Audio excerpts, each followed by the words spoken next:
The Betz Sphere. In 1974, just weeks after a brush fire swept across Fort George Island in Florida, the Betz family walked through the charred remains of their property and found something that should not have been there. Resting in the blackened grass was a perfectly smooth metallic sphere, roughly 8 inches in diameter and weighing close to 22 pounds.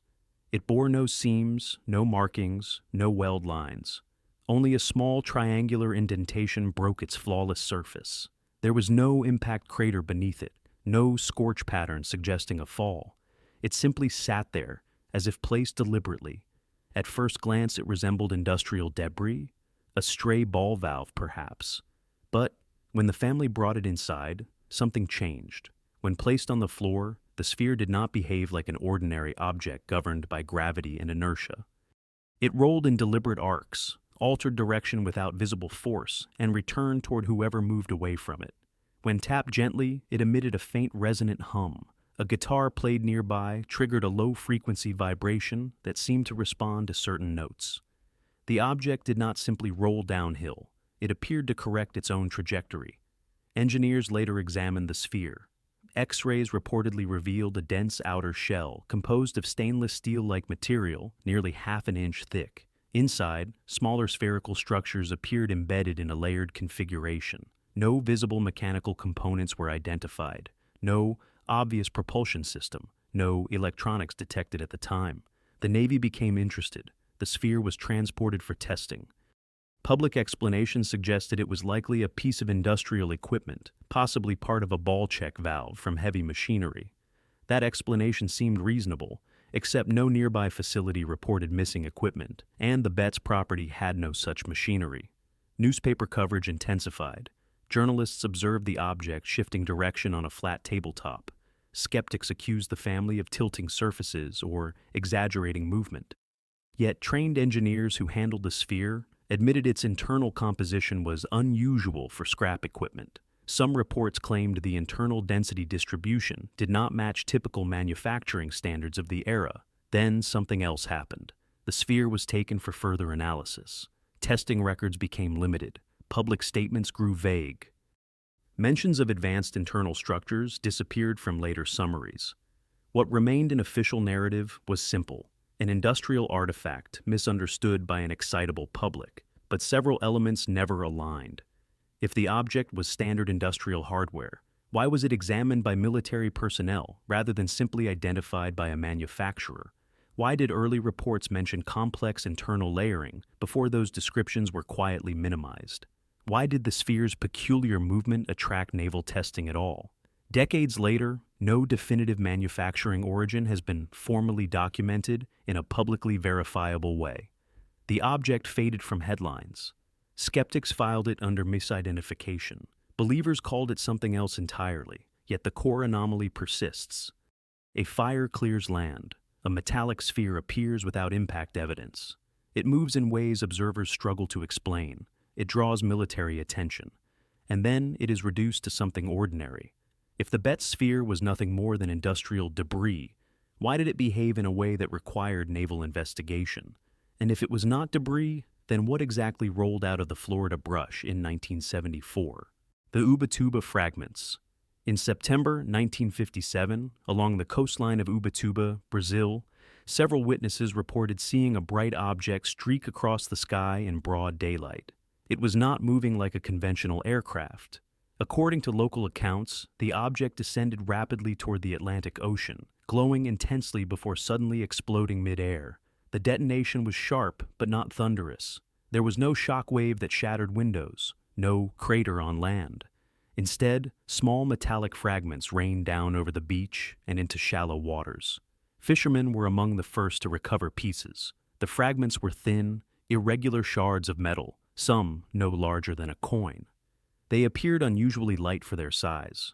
When brought to local authorities, the pieces were reportedly subjected to metallurgical analysis. Early reports indicated something striking. The material was described as magnesium of exceptional purity, far exceeding common industrial grades of the time. Magnesium is not rare. It is widely used in aerospace applications due to its light weight. But ultra-pure magnesium presents challenges. Producing high-purity magnesium requires controlled industrial processes and advanced refinement techniques. In the late 1950s, such levels of refinement were not commonplace in civilian manufacturing in Brazil. Scientists examining the samples noted minimal contamination from other elements. Some accounts claim purity levels exceeding 99%. For a natural meteorite, that would be unusual. Most meteoritic material contains a mixture of metals, including iron and nickel. Pure magnesium, in such form, is rarely found intact after atmospheric entry due to oxidation and combustion. The official explanation leaned toward a conventional answer. The object could have been debris from an experimental aircraft or missile test. It might have been a meteor fragment misidentified by witnesses. The explosion in the sky could have been an ordinary fireball event, exaggerated by perspective and memory. Yet no government publicly claimed responsibility for a lost craft. No missile test was acknowledged in that region at that time, and no aerospace program admitted to losing a magnesium-based experimental vehicle over Brazilian territory. More puzzling was the behavior of the object before it exploded. Witnesses described it slowing abruptly, altering angle, and then detonating in what seemed like a controlled burst rather than a catastrophic breakup. Instead of scattering across miles, the debris field was relatively concentrated. Over time, the fragments themselves became harder to track. Some were reportedly sent to laboratories abroad. Others vanished into private collections. Documentation referencing laboratory conclusions became fragmented. Later, retellings questioned whether the purity levels were overstated or misinterpreted. The Brazilian Air Force did not issue a definitive technical breakdown. There was no detailed public engineering analysis explaining how a conventional object could exhibit both controlled descent and unusually pure magnesium composition. The event gradually faded from international attention, overshadowed by larger Cold War incidents. Yet the core anomaly remains. An unidentified object descends in daylight. It explodes without catastrophic destruction. It leaves behind metal that challenges expectations for both natural and conventional aerospace origins. No nation claims it. No transparent technical report closes the case. If the Ubatuba fragments were remnants of advanced human technology, why was there no ownership? And if they were not human-made, how did such refined material appear falling from the sky in 1957? The Dalnegorsk Crash. On the evening of January 29, 1986, residents of Dalnegorsk, a mining town in the Primorsky Krai region of the Soviet Union, observed a luminous red sphere moving silently across the winter sky. It was not flashing like an aircraft beacon. It made no engine noise. Witnesses described it as a glowing orb approximately the size of a full moon at arm's length, traveling at a steady, deliberate speed before descending toward a nearby hill, known locally as Height 611. The object did not streak like a meteor. It appeared controlled. Moments later, it collided with the rocky slope. Instead of a massive explosion, there was a brief flash and a controlled burst of light. No thunderous shockwave followed. No widespread fires consumed the forest. The impact site burned for nearly an hour, according to local observers, emitting a faint glow against the snow-covered terrain. The next day, investigators climbed the hill. What they found was not a typical meteorite crater. The impact zone was relatively small, roughly 6 feet in diameter, with scorched rocks and fragmented debris scattered nearby. Instead of large chunks of extraterrestrial stone, they discovered tiny metallic droplets, microscopic spherical particles, and thin flakes of unfamiliar composition. Samples were sent to laboratories in Vladivostok, and later to research facilities within the Soviet scientific network. Initial analysis produced unusual findings. Some of the recovered particles contained rare combinations of metals, including copper, lead, and traces of elements arranged in microscopically layered structures. Under magnification, certain fragments appeared to contain fine metallic filaments thinner than a human hair, interwoven in patterns that did not resemble conventional industrial alloys of the mid-1980s. One particularly perplexing detail involved the purity and structural configuration of the metallic spherules. Natural meteoritic material typically exhibits high iron content and crystalline patterns formed under cosmic conditions. The Dalnegorsk fragments, however, displayed composite characteristics more consistent with manufactured alloys. Soviet scientists cautiously suggested the possibility of space debris, a fragment of a satellite perhaps. But no Soviet or foreign spacecraft was reported lost over Dalnegorsk that evening. Orbital tracking data, available at the time, did not confirm re-entry of known equipment in that region. The official classification of the incident remained ambiguous. It was neither publicly declared extraterrestrial nor definitively labeled conventional space junk.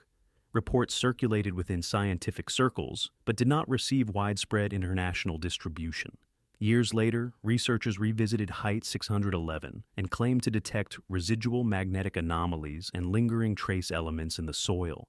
Independent investigators argued that some laboratory analyses had never been fully disclosed to the public. Unlike rural folklore, this case involved documented physical samples examined by credentialed metallurgists. Yet, the explanation never reached closure. If the Dalnegorsk object was an artificial craft, no government acknowledged losing it. If it was a meteorite, its composition deviated from typical extraterrestrial samples. If it was classified technology, why was a mining town allowed to witness its descent in plain view? A silent red sphere descends over Soviet territory during the height of the Cold War. It impacts gently, leaves engineered-like fragments, and vanishes into partial reports. If Height 611 marked the fall of something not officially catalogued, then what entered Soviet airspace that winter night? The Kecksburg Object. On December 9, 1965, residents across 6 U.S. states and parts of Ontario reported seeing a brilliant fireball streak across the late afternoon sky. It moved slower than a meteor, lower than a typical satellite re-entry, and bright enough to turn dusk into sudden daylight. By the time it descended toward the wooded hills near Kecksburg, Pennsylvania, hundreds had witnessed its passage. What happened next lasted only minutes. Locals heard a muted impact in the forest. Some described a thud rather than an explosion. There was no widespread debris field, no massive crater. Instead, a small clearing in the woods appeared disturbed, as if something heavy had settled into the earth. Volunteer firefighters and curious residents moved toward the site. According to several witness accounts, they encountered an object partially embedded in the soil. It was described as acorn-shaped or bell-shaped, approximately 10 to 12 feet in length, constructed of smooth metallic material with a bronze-like hue. Some observers claimed to see strange symbols etched around a band near its base, resembling hieroglyphic characters. Within hours, military personnel arrived. The area was sealed off. Roadblocks were established. Armed soldiers reportedly ordered civilians to leave the forest. Photographs were discouraged. Witnesses later stated they saw a large flatbed truck carrying a covered object escorted out of town under heavy guard. The official explanation evolved quickly. Initial statements suggested the fireball was likely a meteor. Later speculation proposed it could have been debris from a failed Soviet satellite, possibly part of the Cosmos 96 Venus probe launched days earlier. However, subsequent orbital data analysis reportedly indicated that Cosmos 96 had re-entered over Canada before the Kecksburg event. The Pentagon eventually described the object as a meteor that disintegrated on impact, yet residents insisted there had been no fragmentation, no scattered stone debris typical of meteoritic falls.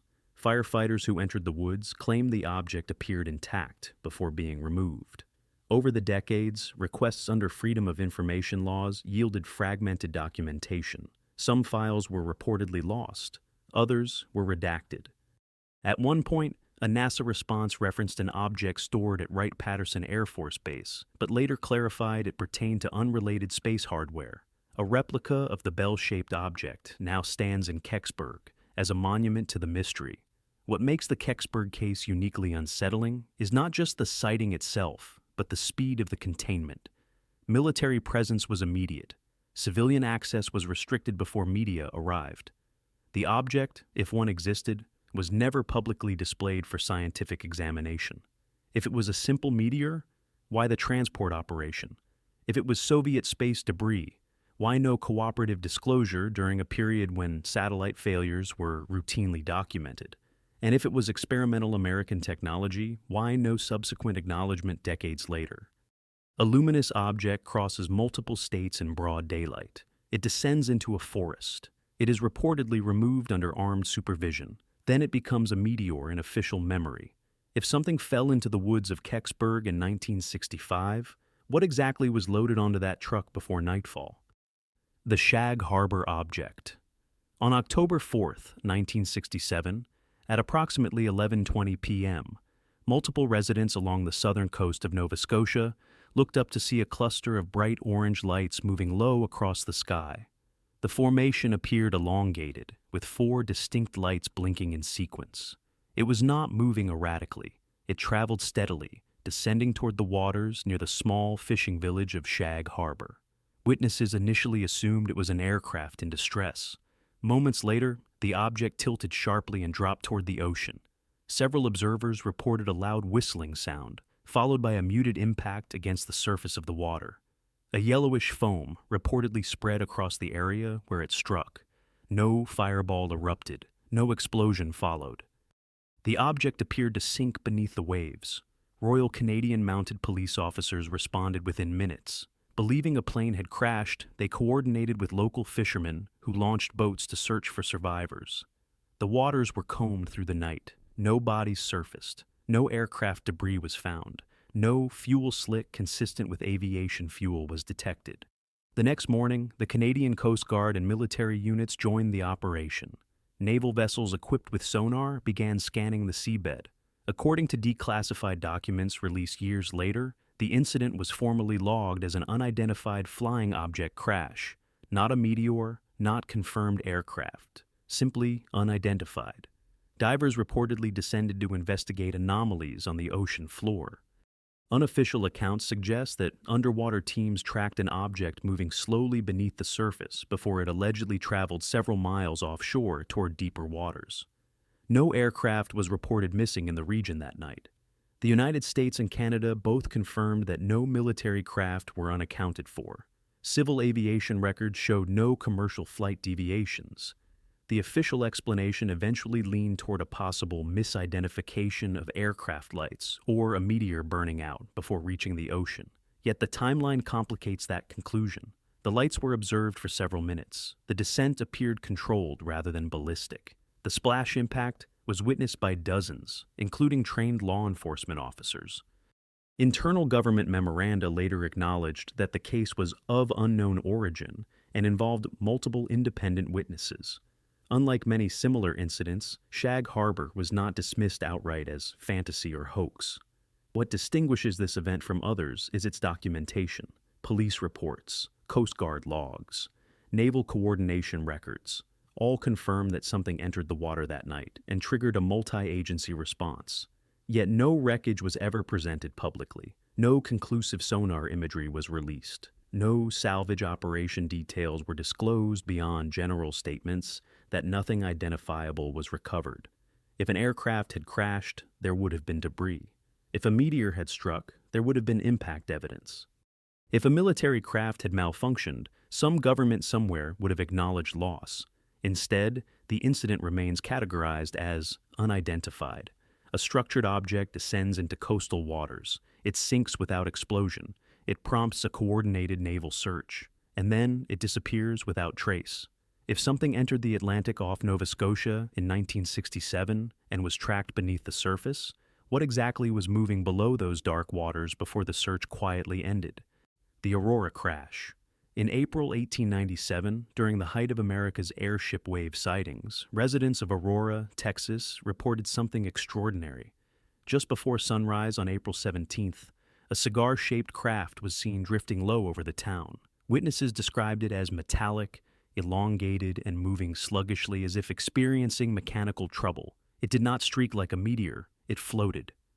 Moments later, the object collided with a windmill tower on the property of a local judge.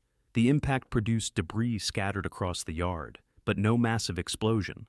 According to newspaper accounts published days later, the wreckage consisted of strange metal fragments bearing symbols unlike any known language. The material was described as lightweight, yet remarkably strong. But the most controversial detail was not the debris. Reports claimed the craft contained a single occupant. The being was described as small in stature, not of earthly origin. The local paper stated that the pilot was given a burial in the town cemetery, complete with a Christian funeral ceremony. The article, now archived in historical records, presented the story with matter-of-fact tone rather than sensational exaggeration. In the late 19th century, airship sightings were widespread across the United States, often attributed to experimental inventors or unknown aerial technologies. The Aurora Crash seemed to fit that narrative. Then the records grew quiet. In the decades that followed, attempts were made to locate the alleged gravesite. Some claimed a small unmarked stone once existed bearing an unusual engraving. Later, investigations suggested the marker had disappeared.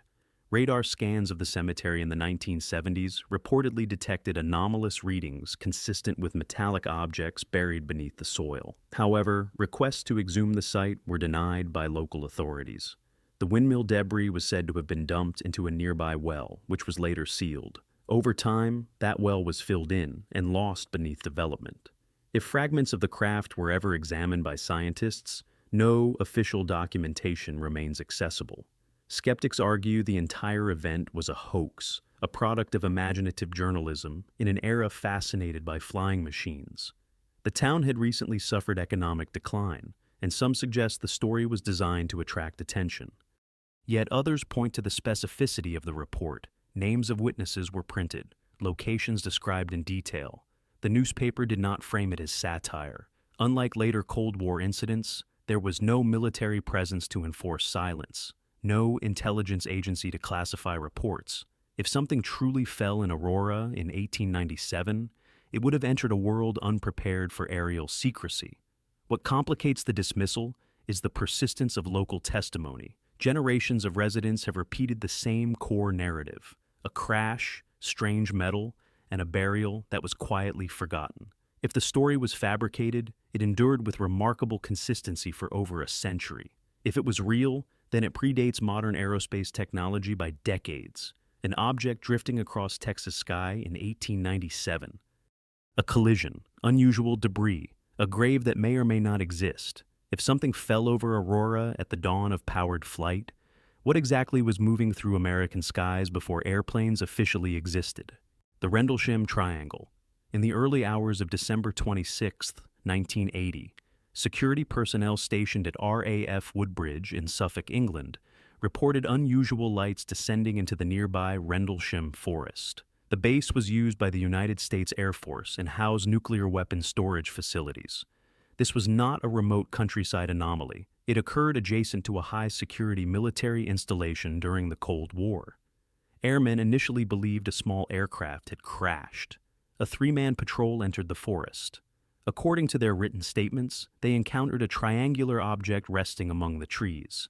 It was described as metallic, roughly 9 feet across at its base and 6 to 7 feet high, with smooth, dark surfaces and illuminated panels. One officer later stated the craft emitted a soft, pulsating glow and appeared to hover slightly above the ground before silently maneuvering away. The following night, additional personnel returned to investigate radiation readings detected at the site. Measurements reportedly showed elevated levels in the area where the object had been seen. Indentations in the soil formed a triangular pattern, consistent with landing struts, according to some observers.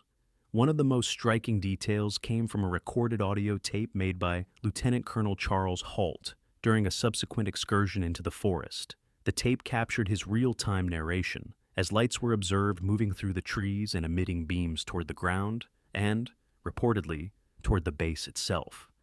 The official explanation eventually pointed toward misidentified natural phenomena. Lighthouse beams from the Orford Ness Lighthouse were cited as a possible source of the flashing lights. Bright stars and meteor activity were also referenced. The radiation readings were described as insignificant background levels, yet several inconsistencies persist. The triangular ground impressions were documented with photographs. The radiation measurements, though debated, were logged by military personnel using standard equipment. The audio recording remains publicly accessible, documenting confusion and urgency in the voices of trained officers. Unlike isolated civilian accounts, this event involved multiple Air Force members who later signed sworn statements reaffirming their experiences. Some maintained their accounts decades later, insisting the object was structured and mechanical rather than atmospheric illusion. What elevates the Rendlesham case beyond anecdote is the paper trail. A memorandum known as the Holt Memo was submitted to the UK Ministry of Defence, summarising the event. While the ministry later described it as a low-priority matter, it did not deny that an unidentified object had been reported. If it was a lighthouse beam, why were experienced military personnel convinced they encountered a structured craft at close range? If it was experimental technology, why operate it near a nuclear weapons site without public acknowledgement? And if it was neither, then what descended into that forest during the Christmas season of 1980? A triangular object appears beside a nuclear base. It leaves physical traces. It is documented by officers, and it becomes an optical illusion in official narrative. If something landed in Rendlesham Forest, what exactly stood between the trees before rising back into the night? The Tunguska Blast. In the early morning hours of June 30th, 1908, a massive explosion tore through the remote Siberian wilderness near the Podkamenaya Tunguska River. Witnesses hundreds of miles away reported a blinding flash crossing the sky, followed by a shockwave that shattered windows and knocked people off their feet. Herds of reindeer were killed instantly. Forests ignited. When researchers finally reached the site nearly 2 decades later, what they found defied conventional impact patterns. An estimated 80 million trees had been flattened across more than 800 square miles of taiga. The trees lay radiating outward from a central point, as if pushed down by an immense downward force. Yet there was no crater, no large impact hole in the earth, no massive chunk of extraterrestrial rock embedded in the soil. The prevailing scientific explanation is that a meteoroid or comet fragment entered Earth's atmosphere and exploded in an airburst roughly 5 to 10 miles above the surface. The blast is estimated to have released energy equivalent to 10 to 15 megatons of TNT, comparable to a large thermonuclear detonation. That explanation accounts for the flattened forest, but certain aspects remain debated. Some eyewitness accounts described a cylindrical or structured object in the sky rather than a simple fireball. Others reported the object changing trajectory before the explosion. Geological surveys have struggled to recover definitive meteoritic fragments in quantities expected from an impact of such scale. In the years following the event, magnetic disturbances and unusual atmospheric effects were documented across Europe. Night skies reportedly glowed brighter than usual for days after the explosion, attributed to high-altitude dust. Yet the absence of a clear crater or substantial meteorite mass fueled alternative hypotheses. Speculation has ranged from antimatter collision to natural gas explosion to experimental technology. Some fringe theories suggest the detonation was not a natural cosmic event at all. Scientific consensus continues to support the airburst meteor explanation.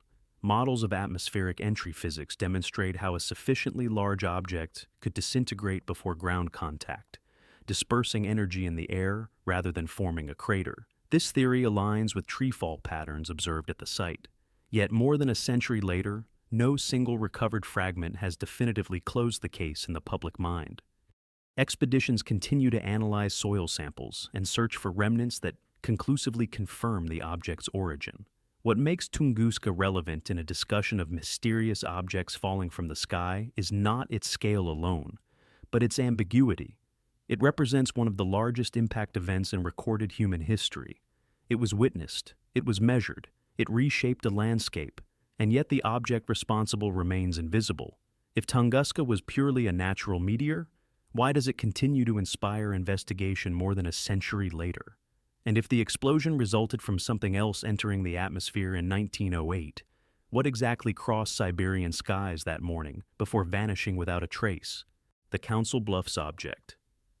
On December the 17th, 1977, residents near Council Bluffs, Iowa, reported seeing a bright metallic object descending rapidly through the afternoon sky. Unlike a fleeting meteor, the object maintained a steady trajectory and appeared structured rather than fragmented. Several witnesses described it as disc-shaped or oval, reflecting sunlight off a smooth surface as it lost altitude. It did not burn away. Multiple calls were placed to local law enforcement as the object dropped behind a tree line near a rural stretch of land just outside the city limits. A faint tremor was reportedly felt in the vicinity. No massive explosion followed. There was no plume of smoke rising into the sky. Whatever had descended appeared to do so with controlled momentum. Within a short time, local authorities secured the area. According to witness accounts later collected by independent researchers, military personnel arrived soon after. Unmarked vehicles were seen entering the restricted perimeter. Residents living nearby claimed they were instructed to remain indoors while activity unfolded behind temporary barricades. Some reported glimpsing a metallic structure partially concealed beneath tarps on a flatbed truck before it was escorted away. Descriptions varied slightly in detail, but most agreed the object did not resemble conventional aircraft wreckage. It appeared intact rather than shattered. The official explanation was minimal. Authorities suggested that what had been observed was likely a weather balloon, a misidentified aircraft, or possibly debris from an unidentified aerial device. No formal crash report was issued publicly. No civilian agency released detailed photographs of the impact site. No cataloged meteorite recovery was logged in geological databases for that date and location. Unlike larger incidents such as Roswell or Kecksburg, the Council Bluffs event remained relatively obscure. There was no national press frenzy, no congressional inquiry. It faded quietly into regional lore, yet the pattern is difficult to ignore. An object is seen descending in broad daylight. Witnesses report a structured form. Law enforcement arrives quickly, followed by military involvement. The object is reportedly removed before comprehensive civilian documentation can occur. The explanation defaults to common atmospheric phenomena. Decades later, attempts to obtain official documentation have yielded little. Freedom of Information requests reportedly returned either unrelated materials or statements that no such incident was recorded in official crash databases. Skeptics argue that memory distortion and rumor likely amplified an ordinary event. But the question remains, if the object was trivial, why restrict access? If it was a weather balloon, why the reported military retrieval? And if it was conventional aerospace hardware, why no subsequent acknowledgement? The Council Bluffs incident lacks the dramatic scale of Tunguska or the archival controversy of Roswell. Instead, it represents something subtler, a localized descent, a brief perimeter, a quiet removal. A metallic object drops from the sky in rural Iowa. It is seen, it is contained, it disappears. If something was transported away from Council Bluffs that winter afternoon, what exactly left the ground before the public could fully examine it? The Roswell debris. In early July 1947, on a remote ranch northwest of Roswell, New Mexico, something came down from the sky during a violent summer storm. Rancher William Brazel discovered scattered debris across his property days later. The material did not resemble typical aircraft wreckage. It was lightweight, metallic, and resistant to damage. Some pieces reportedly returned to their original shape after being bent. Others contained thin beam-like fragments with unusual symbols along their surfaces. On July 8, 1947, the Roswell Army Airfield issued a press release stating that personnel had recovered a flying disc. The statement was brief but explosive. Within hours, headlines spread across the country. The following day, the narrative changed.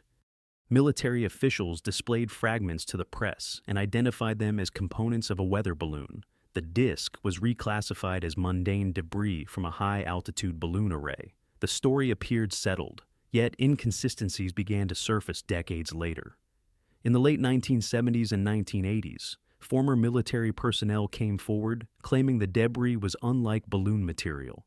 Some described ultra-thin metallic foil that could not be cut or burned. Others spoke of structural elements with symbols resembling hieroglyphs. Additional testimonies suggested that debris was transported to Wright-Patterson Air Force Base for further analysis. The U.S. government eventually acknowledged that a classified project known as Project Mogul operated in the region during that time. Mogul involved high-altitude balloons designed to detect Soviet nuclear tests. According to official reports, the Roswell debris originated from one of these experimental arrays. The explanation resolved many technical questions. Mogul balloons used reflective radar targets and specialized materials. However, questions remained regarding the initial press release and the speed at which the flying disc narrative was both announced and withdrawn. Why describe it as a disc in the first place? Why issue a public statement before confirming identification? And why did some personnel decades later insist the materials did not resemble balloon components? Freedom of Information requests in the 1990s produced extensive documentation, but also revealed gaps in archival records. Some files were reported missing, others were partially redacted. Official reports concluded that no extraterrestrial craft had been recovered. Roswell became a cultural phenomenon, often overshadowed by sensational claims of alien bodies and secret hangars. Yet beneath the mythology lies a simpler anomaly. An official military base publicly announced the recovery of a flying disc. Within 24 hours, the announcement was reversed. Debris was collected, transported, and classified. The true origin of the material remains tied to a once-secret Cold War surveillance program.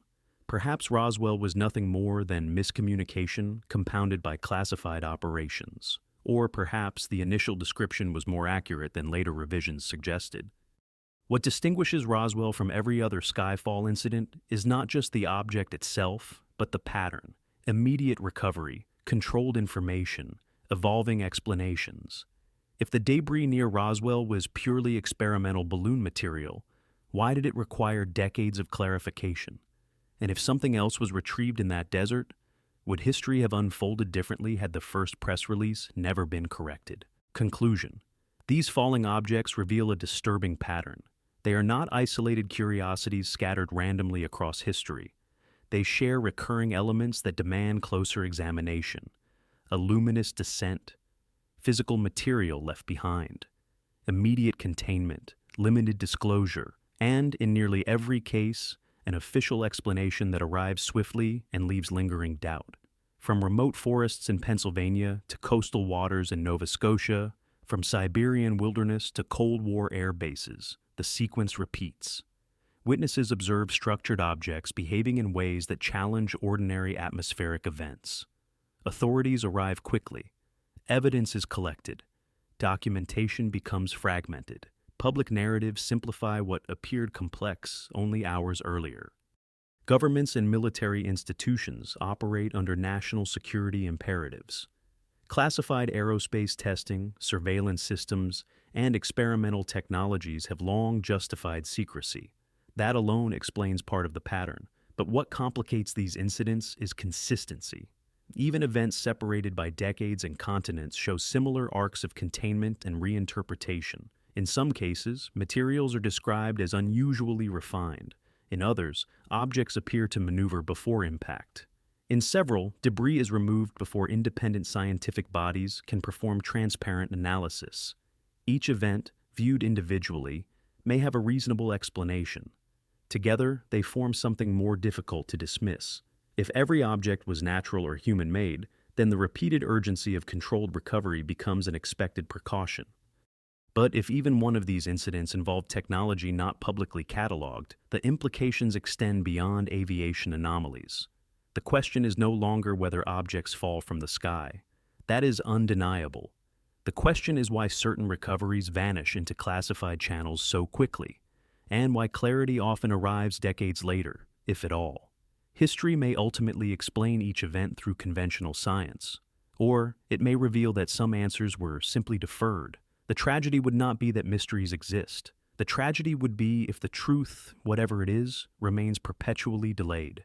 If something unfamiliar has entered our skies more than once, then the real issue is not its origin. The real issue is whether we are prepared to recognize it when it falls again.